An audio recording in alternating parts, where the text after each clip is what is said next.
Bien, acá nosotros vamos a ver los huesos del cráneo. Antes de comenzar vamos a dividir a los huesos de la cabeza en dos porciones. Una porción que corresponde al neurocráneo o también denominado huesos del cráneo, y una porción que es el viscerocráneo, también denominado huesos de la cara o esqueleto facial o macizo facial. Bien, acá nosotros vamos a hablar del neurocráneo. Este neurocráneo es una cavidad ósea que se encarga de alojar en este caso el encéfalo, que es parte del sistema nervioso central. Y el viscerocráneo también aloja órganos. En este caso vamos a ver que aloja el aparato de la masticación, vamos a ver que va a alojar el órgano de la respiración a este nivel, vamos a ver que va a alojar sentidos también aquí, ¿no? El sentido de la vista, el sentido del olfato, el sentido del gusto y parte del sentido de la audición. Entonces vamos a comenzar a hablar del neurocráneo, ¿no? Y vemos que el neurocráneo se divide en dos porciones a su vez, ¿no? Antes de comenzar de eso, vamos a hablar de los huesos que contiene, ¿no? Este cráneo va a contener 8 huesos, 4 impares, que son estos, ¿no? De la línea media. En este caso el frontal, el etmoides, el esfenoides, y aquí vemos el hueso occipital, ¿no? Acá. Entonces, y dos huesos pares, el parietal de los dos lados y el temporal, ¿no? Acá podemos ver. Entonces consta de 8 huesos. Bien, vamos a dividir este neurocráneo en dos porciones. Acá vamos a dividirlo a la calota. Esto que vemos acá es la calota. Bien, entonces la calota está limitada desde el arco superciliar, arcos cigomáticos y lo que corresponde, ¿no?, a la protuberancia occipital externa. Bien, entonces acá nosotros podemos apreciar esto acá en la calota, ¿no? Esto es el correspondiente a la calota, surcos vasculares, vamos a poder observar esto, ¿no? Que corresponde al surco del seno sagital superior. Vamos a poder observar esto, las fositas granulares de Paccioni, vamos a poder observar esta sutura, ¿no? La sutura coronal, la sutura sagital. Bien, entonces esta es la calota, ¿no? A su vez también este hueso tejido óseo está constituido por tres partes, ¿no? Bien, podemos ver una tabla externa, una tabla interna y por el medio que es de tejido esponjoso, que corresponde al diploe. Entonces todo esto, la tabla interna y externa, son de tejido compacto. El esponjoso, el diploe o tejido esponjoso. Bien, nosotros acá podemos apreciar esto en la base de cráneo, todo esto, ¿no? Lo que corresponde a las fosas, la fosa craneal anterior, la fosa craneal media y la fosa craneal posterior. La fosa craneal anterior nosotros podemos apreciar que va a alojar, en este caso se asienta acá, el lóbulo frontal del cerebro, y en la fosa cerebral media vamos a ver que aloja el lóbulo temporal, en este caso del cerebro. Y aquí en la fosa craneal posterior va a alojar el lóbulo occipital del cerebro, y a su vez aquí inferiormente va a alojar al cerebelo, ¿no?, que es muy importante del sistema nervioso central. Entonces, ya dicho todo esto, nosotros vamos a comenzar a hablar del hueso frontal, ¿no? Este acá es un hueso que parte en la línea media. Es un hueso que va ubicado en la línea media, está anterior a superior al macizo facial, es un hueso impar, también denominado este hueso coronal. Se denomina hueso frontal porque viene del término frente, ¿no?, que está en la frente, mirado hacia adelante. Entonces, bien importante eso. Acá nosotros este hueso frontal vamos a poder apreciar la cresta orbitonasal, que es esto, ¿no?, que nos va a dividir el hueso frontal en dos porciones. Una porción escamosa o vertical y una porción orbitonasal, o también denominado horizontal, ¿no?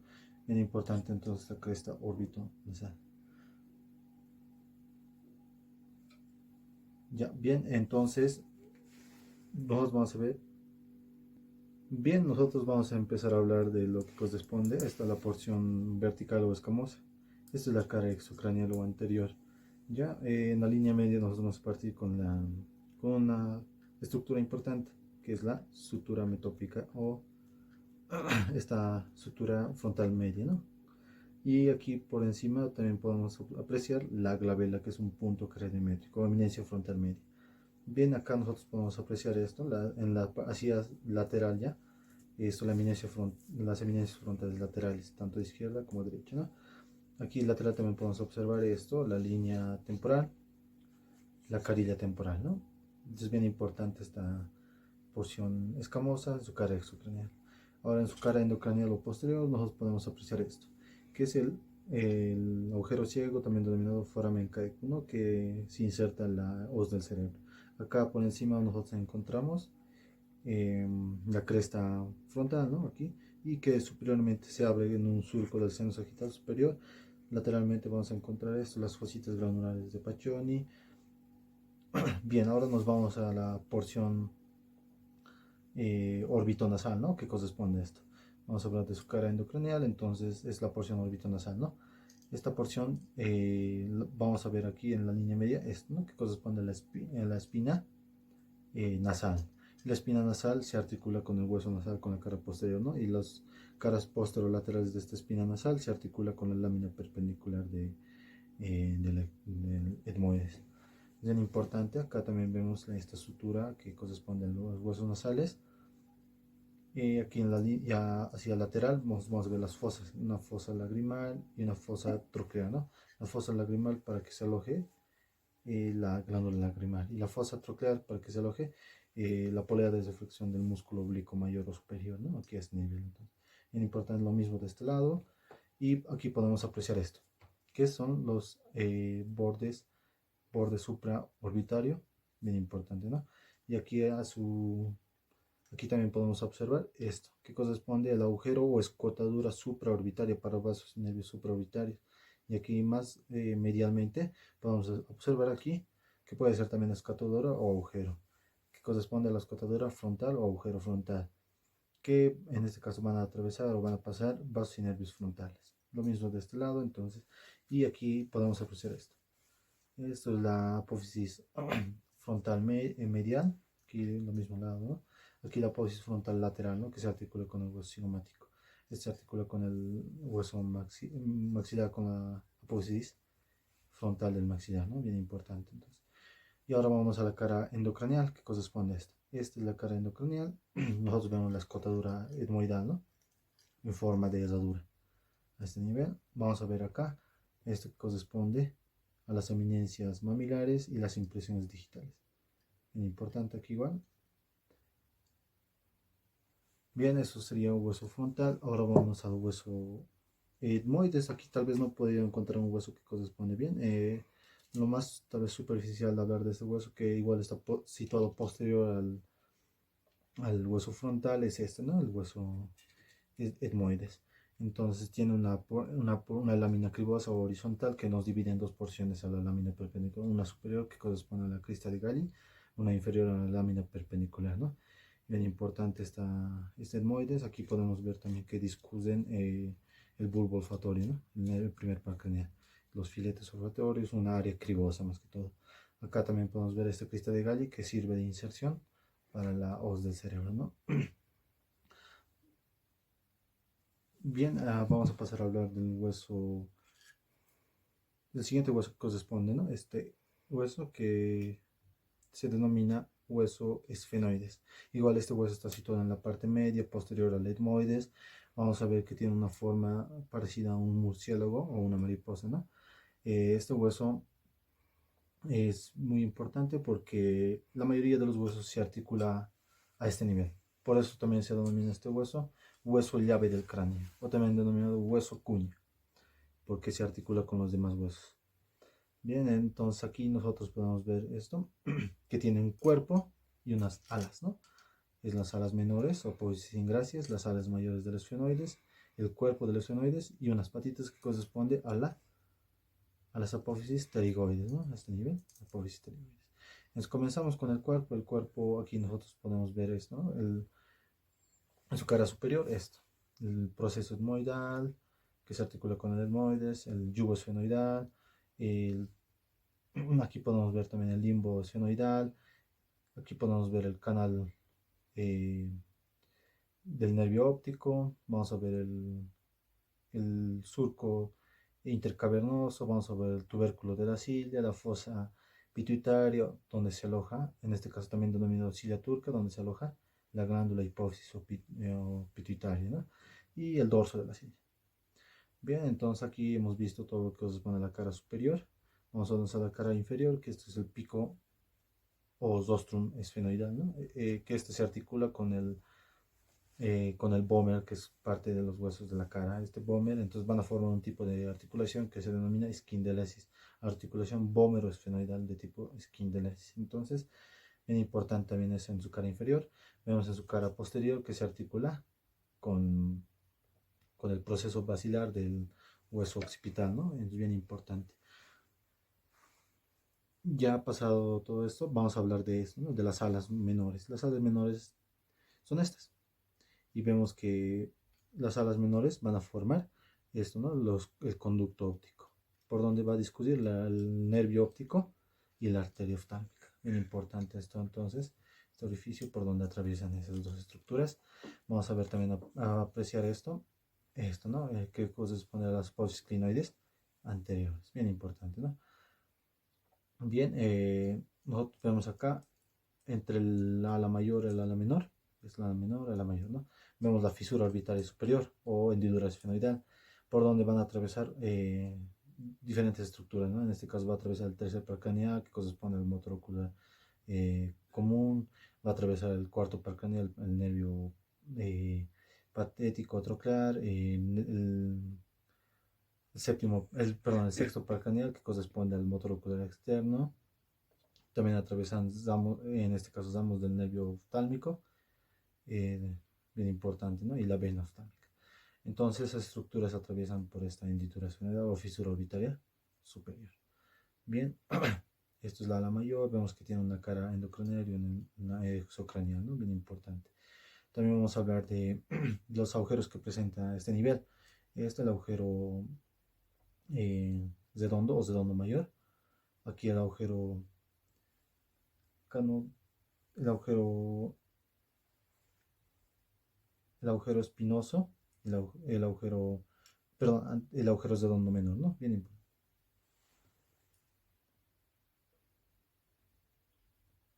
Bien, ¿no? Aquí podemos ver lo que les iba diciendo, los agujeros que presentan a nivel de la ala mayor de los esfenoides.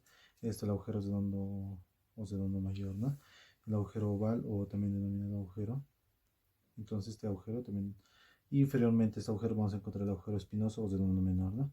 Es por donde aquí atraviesa el agujero redondo mayor, atraviesa el nervio maxilar, por acá, por el agujero oval, atraviesa el nervio, en este caso la arteria accesoria, meninge accesoria, y a nivel del agujero espinoso, la arteria accesoria, no, meninge media, ¿no? Bien importante, entonces. Vamos a ver también que aprecia este nivel de su cara inferior. Vamos a ver que hay unas prolongaciones, ¿no? Como unas apófisis que corresponde a la apófisis pterigoides, ¿no? Son dos láminas, que es una lateral y otra medial, ¿no? Aquí se puede ver esto, una lateral y otra medial. Acá podemos ver una estructura laminar, ¿no? Que corresponde a las apófisis pterigoides. Es bien importante porque por acá nosotros vamos a ver que se inserta el músculo el pterigoides, ¿no? Acá también en su vista posterior nosotros vamos a ver la fosita escafoidea para el músculo tensor del velo del paladar, ¿no?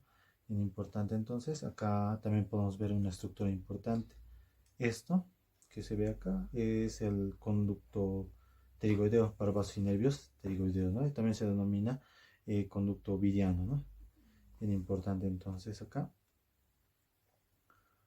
Y vamos a comenzar con otro hueso que corresponde al hueso occipital, es este. Este igual es un hueso impar situado en la región posterior a los huesos parietales. Bien, este hueso también se denomina hueso occipucio, ¿no? Entonces este hueso va a constar de porciones. Una porción escamosa, una porción basilar y las masas laterales. Una porción lateral, ¿no? Que son estas. Bien, vamos a comenzar con la porción escamosa. Entonces aquí vamos a ver en el exocráneo todo esto, ¿no? La protuberancia occipital externa, la cresta occipital externa, bien importante, ¿no? Este corresponde a un punto cranométrico, el inium o protuberancia occipital externa, que también nos ayuda a delimitar la calota, ¿no? Superior a esto vamos a ver que se originan unas líneas, las líneas nucales, ¿no? Las líneas occipitales superiores o nucales superiores.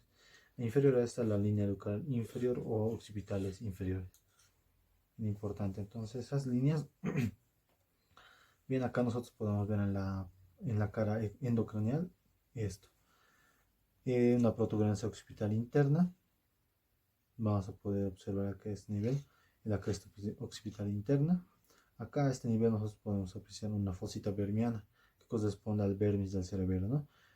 También podemos apreciar aquí la prensa de erófilo para que confluya es en sí la confluencia de los senos, seno transverso, seno sagital superior, bien importante, ¿no? La prensa de erófilo. Acá también podemos ver el canal, el surco del seno sagital superior, el surco transverso, bien importante a ese nivel. Y esto nos divide, ¿no? en 4 fosas, 2 superiores que corresponden a las fosas cerebrales y 2 inferiores que corresponden a las fosas cerebelosas. Bien, en la porción basilar nosotros aquí podemos ver esto no, es la porción basilar.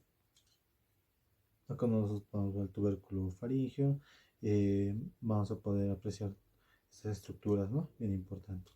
Acá también podemos observar esto en su cara endocranial que corresponde al canal basilar o también denominado clivus. Es el clivus entonces, por lo que aquí se aloja, entonces aquí se encuentra el puente del tronco encefálico, esta estructura importante que corresponde al sistema nervioso central. Y también en sus masas laterales nosotros encontramos esto, el cóndilo occipital, donde se articula con el hueso atlas, ¿no? Bien importante entonces, con el occipital. Acá también posterior a esto, ya hablando de la masa lateral, nosotros vemos esto, ¿no? Los agujeros, en este caso, las fosas condiles. Una fosa condilia anterior y una fosa condilia posterior. Bien, en la fosa condilia, esto aquí, lo que podemos ver en la fosa condilia, vamos a ver que una de estas fosas va a estar atravesado por el nervio redondo, perdón, por el nervio hipogloso, ¿no? Por el doceavo par craneal, bien importante, por lo que atraviesa acá, es bien importante, ¿no? Nervio hipogloso medio. Entonces, se aprecia eso. Aquí también podemos ver una fosa, la fosa yugular. Cuando se articula con el hueso temporal, van a formar un agujero, ¿no? El agujero rasgado posterior, agujero yugular, también denominado agujero lacerado posterior, por donde van a atravesar los siguientes pares craneales, ¿no? El noveno par craneal, el glosofaringeo, el décimo par craneal, el nervio vago, y en este caso la raíz espinal, la raíz, ¿no? Que corresponde del nervio accesorio o espinal. Entonces, y también por donde va a atravesar la vena yugular. Bien importante, entonces ese agujero rasgado posterior. Bien, ahora vamos a hablar de los agujeros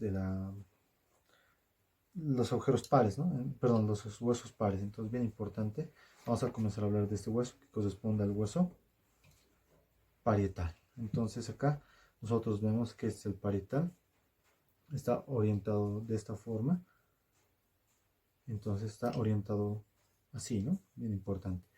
Es la orientación que tiene este hueso. Entonces, ¿cómo nos vamos a dar cuenta de qué lado es? Por esta estructura, entonces, que corresponde al ángulo silviano, ¿no? Cresta silviana. Entonces, acá nosotros vemos lo que corresponde a este hueso. Tiene una cara externa y una cara interna, ¿no? El exocráneo y el endocráneo. En acá nosotros vamos a poder apreciar esto, la eminencia parietal. Vamos a poder apreciar esto, el agujero parietal por donde atraviesa la vena emisaria de Santorini, ¿no? Bien importante. También acá podemos apreciar esto, aquí lo mismo, ¿no? En el endocráneo.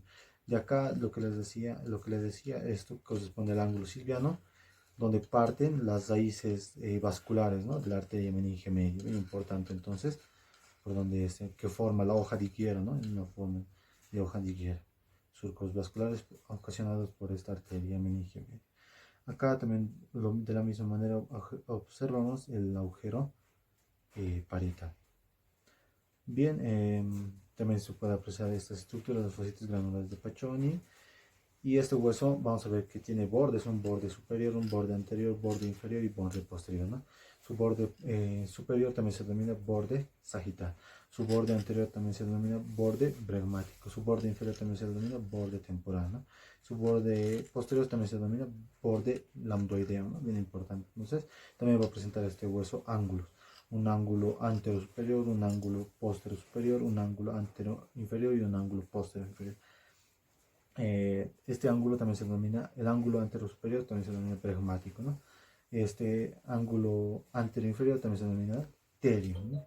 Y el ángulo posterior inferior se denomina asterion. Y aquí en el borde posterior superior también se denomina lambdoideo.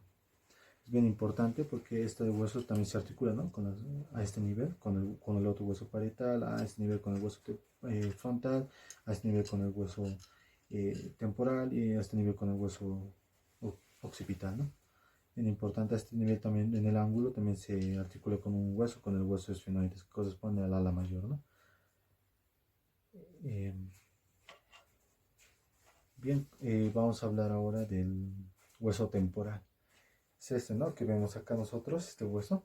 Este es el hueso temporal. Bien, son huesos pares, son dos, ¿no? Un derecho e izquierdo. Nosotros vamos a poder apreciar esto, a este nivel, ¿no? Aquí. Es el hueso temporal. Este hueso temporal se divide en porciones. Una porción escamosa, una porción mastoidea y una porción petrosa, o también una petrotimpánica, ¿no? Bien importante. La porción escamosa corresponde a la carilla temporal. También va a corresponder aquí a este nivel el arco cigomático, cuando se articula con el hueso, entonces con el hueso cigomático va a formar el arco cigomático. Bien importante. Entonces, acá también nosotros vamos a poder apreciar esto, ¿no? En la cara endocraneal, estas estructuras, ¿no? Bien importante. La porción mastoidea, esta es la porción mastoidea, nosotros apreciamos esto. La apófisis mastoides. Posterior a esto vamos a observar esto, ¿no? La zanuna digástrica para que se inserte el vientre posterior del músculo digástrico. En la apófisis mastoides se insertan músculos también, el músculo esternocleidomastoideo, se inserta el músculo también a este nivel el músculo digástrico, se va a insertar el músculo espleno de la cabeza, el recto de la cabeza, bien importante, ¿no? Y también se inserta, en este caso, la porción del vientre occipital del músculo occipitofrontal, ¿no? O fronto occipital. Bien importante, entonces, bien. Ya viendo toda esa parte, nosotros vamos a ver aquí internamente esto, corresponde al surco del seno sigmoide. También vamos a observar a este nivel la porción petrosa o petrotimpánica. Es esto, ¿no? La más importante de acá, que lo vamos a dividir en cuatro caras. Una cara antero superior, una cara, en este caso, a este nivel, como le iba diciendo. Entonces acá nosotros vemos esta porción, ¿no? El peñasco del temporal, también denominado así, porciones como porción petrosa, ¿no? Acá es lo más importante, lo que le iba diciendo, esto, ¿no? Se divide en caras, una cara antero superior, porción antero superior, una postero superior, una antero inferior y una postero inferior, bien importante, ¿no? Vamos a comenzar con esta cara. Esta cara en este caso corresponde a la antero superior. Vamos a encontrar esto, la eminencia arcuata. Vamos a encontrar la fosita de Gasser, ¿no? Por donde aquí se aloja el cabum de Meckel, que corresponde al nervio trigeminal, ganglio semilunar, ¿no? De Gasser, bien importante. También vamos a poder observar esto, lo que corresponde a los hiatos, estos hiatos petrosos, ¿no? Mayormente, bien importante entonces. Ya hablando de eso, vamos a encontrar, vamos a pasar a otra cara posterior superior. Lo que es más importante, lo que nos interesa es esto, lo que es el conducto auditivo interno, por donde van a atravesar en este caso nervios. Va a atravesar en este caso el nervio auditivo que corresponde al octavo parcranial, ¿no? Va a atravesar otro nervio que corresponde a un accesorio, ¿no? El nervio intermediario de Weisberg. También atraviesa una arteria, la arteria laberíntica, ¿no? También vamos a encontrar a este nivel la fosita subarcuata, ¿no? A este nivel. El hiato, a este nivel también el agujero corresponde al petroso, ¿no? Bien importante. Ya hablando de eso, vamos a ir a la otra cara, la cara antero-inferior. Esto es lo más importante acá, es esto, la fosa mandibular, ¿no? O si no, es también denominado cavidad glenoidea del hueso temporal, por donde se va a articular con este hueso, ¿no? Con el hueso mandibular, que van a formar un tipo de articulación de tipo sinovial o condyle, ¿no? La articulación temporomandibular. Entonces sirve para la articulación. Esta fosa mandibular, en este caso, se divide en dos porciones, una articular y la otra no articular. Está dividido por una fisura, la fisura petrotimpánica de Glaser. No la confundamos con esta, ¿no? Esta es la fosita de Glaser, nada que ver. Esta es la fisura de Glaser, bien importante aquí, que nos divide en una porción articular y la otra no articular. También encontramos otra fisura secundaria, la petroescamosa, la petrotimpánica, ¿no? Bien importante. Entonces, aquí también vamos a encontrar el conducto auditivo externo. Y bien, ¿no? Ahora nos vamos a la cara posterior inferior. Aquí vemos la fosita carotidia, vamos a ver la fosita yugular, perdón, es la fosita yugular donde les decía que se articula con el hueso occipital para formar el agujero yugular, agujero rasgado posterior, por donde atravesamos los nervios el noveno, décimo, el onceavo más, junto con la vena yugular, ¿no? También vamos a poder observar a este nivel, esto, ¿no? Corresponde a la apófisis estiloides, y posterior a la apófisis estiloides encontramos el agujero estilomastoideo, por donde atraviesan el nervio facial y la arteria estilomastoidea. Bien importante, ¿no? Aquí también encontramos esto, lo que corresponde al conducto carotídeo, ¿no? Es la fosa yugular, conducto carotídeo. Bien importante, entonces este hueso está orientado de esta manera, ¿no? Bien importante, entonces. Bien, ahora vamos a hablar netamente de los puntos craniométricos que vamos a encontrar en este caso en el neurocráneo. Encontramos estos puntos craniométricos bien importantes en una vista frontal, en una vista lateral, en una vista posterior, ¿no? Encontramos estos puntos craniométricos primeramente la gravela, ¿no? A este nivel, la minucia frontal media. Vamos a encontrar otro punto craniométrico, el nasion, ¿no? A este nivel, el dactylio en este nivel. Vamos a encontrar otro punto craniométrico, aquí ya en una vista superior, el bregmático, el lambdoideo. Entonces, en la vista posterior encontramos esto que corresponde al inion, también denominado protuberancia occipital externa, ¿no? En una vista lateral vamos a encontrar esto, lo que corresponde al terion y al asterion. Cada uno de estos puntos craniométricos tienen su significado. Por ejemplo, el bregma significa zomo, ¿bien? Zomo significa, tiene un borde zomo. Entonces, el lambdoideo significa una L griega, una L bilabiada, ¿no? Miren acá, es bilabiado. Es bien importante eso. También podemos ver aquí el bregmático, que significa ala, porque corresponde al ala del esfenoides. Y por último aquí, ¿no? El asterium, que corresponde a una estrella. Miren acá, y nosotros se puede observar la forma de una estrella. Esto significa asterium. Bien, entonces estaría en relación a los puntos craniométricos del huesos del cráneo.